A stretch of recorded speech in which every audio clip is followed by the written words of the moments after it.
L'histoire que je vais vous conter me vient de mon grand-père. Il y a très longtemps, alors qu'une vague de chaleur s'abattait sur nos cous, un petit village de l'Ouest africain, vivre dans les maisons devenait insupportable. Les maisons en terre, briques et bois n'arrivaient plus à offrir aux villageois un confort adéquat.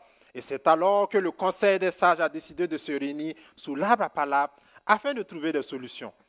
Que faut-il faire? Isoler davantage les maisons.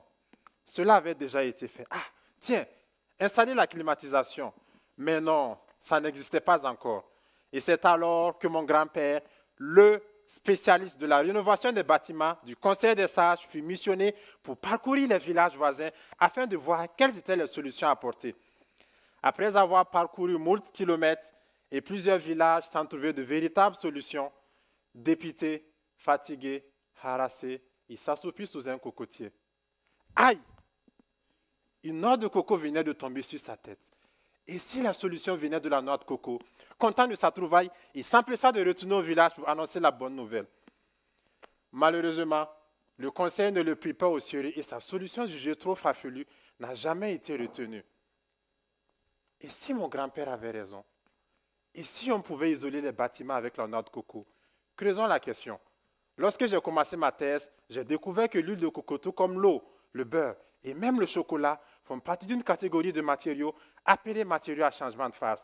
Ces matériaux passent de l'état solide à l'état liquide lorsque la température augmente et de l'état liquide à l'état solide lorsque la température baisse. Et en plus, ces matériaux permettent de stocker jusqu'à 10 fois plus d'énergie que les matériaux de construction usuels. Intéressant tout ça.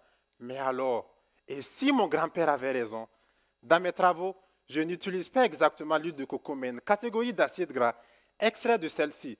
Mais avant d'être utilisé dans les bâtiments, j'ai d'abord encapsulé ces matériaux dans de la paille de chanvre, encore appelée chêne-vote.